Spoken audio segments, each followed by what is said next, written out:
quite briefly at how to describe your IELTS academic task 1 pie chart.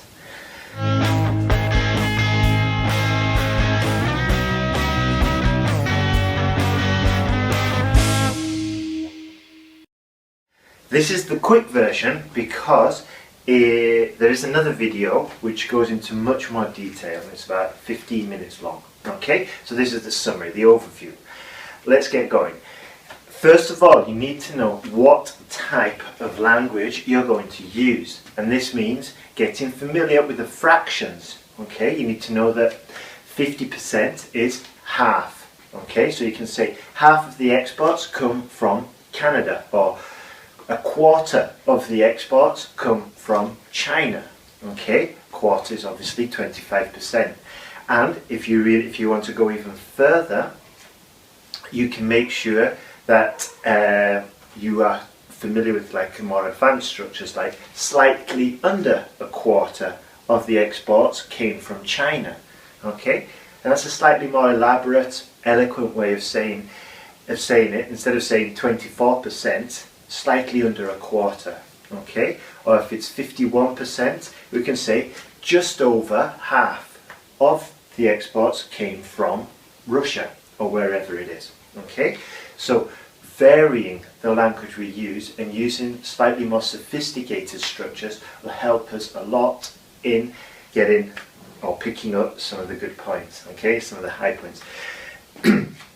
Next one. So we also need to implement the superlatives, and in this case what we're going to do is we're definitely going to mention the largest portion and the smallest portion, okay, without fail, okay, because by the very nature they're kind of exceptions. Alright, so we're going to mention the biggest. So in this case we'll say the largest portion of exports came from Yorkshire, for example, or whatever. Okay, and just a side note here, to improve the vocabulary even more, we will use words like the largest or the most prominent. Okay, try to avoid using words like good, bad, big, small, as it's kind of like basic vocabulary. Okay, now so we've gone into the language. Okay, the next thing, while we're talking about selecting and choosing and reporting on the portions, is if we find 3 portions that are roughly the same, 3 portions that are, say, 10%, 12% and 15%, for example, what we can do is group them together. Okay, and then we can use the famous sentence respectively. Okay, for example, Yorkshire, Derbyshire and Lancashire had 10, 12 and 15% of total 10, 12 and 15% respectively of total exports. Okay, so get to grips with that sentence because it's very useful as well. Now, so that's the language and the choosing of information. How are we going to structure the actual report? First of all, like I've said in other videos, what we're going to do is quickly describe what the graph is showing, not the story. Okay, so to describe what the graph is showing, we're just going to reinterpret the title, paraphrase it, and then just write it. And we're not going to mention anything about the largest, the smallest, the fastest growing or whatever. Okay, we're just going to restate the title. That's it. And we're not going to implement the story. We're not going to talk out the story because we'll save that for the summary. Okay, it's not a conclusion, by the way. So we've got our introduction.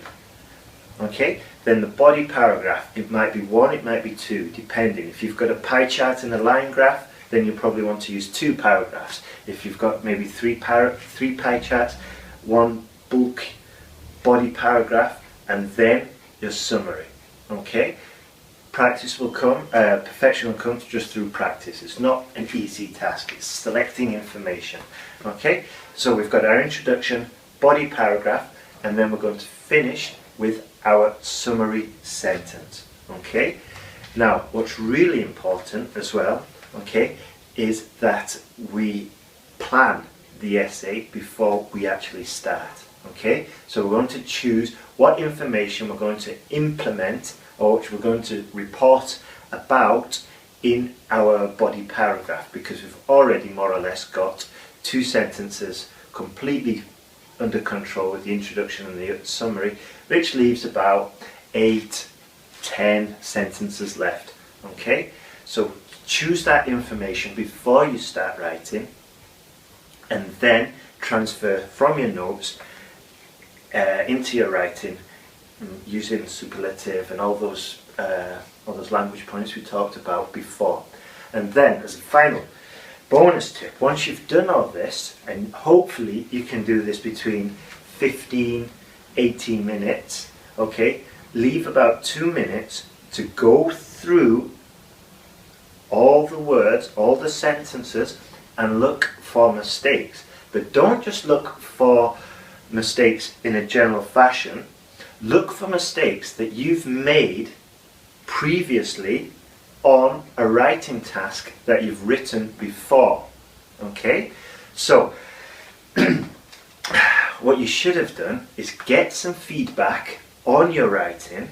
Okay, you can send it to me by an essay check. Okay, send it to me, and I'll say, look, Maria or whoever, you've got this, this and this wrong, and singular plural is a serious problem for you, and I don't know, Saxon genitive as well. Okay, so then what Maria should do, the next part is, for the next essay she writes, is in those 2 minutes afterwards, look for the mistakes that she's made in essays previously that she sent to me. Okay, so if I were Maria, I'd be like, okay, I've got to look for singular plural, third person singular, Saxon genitive.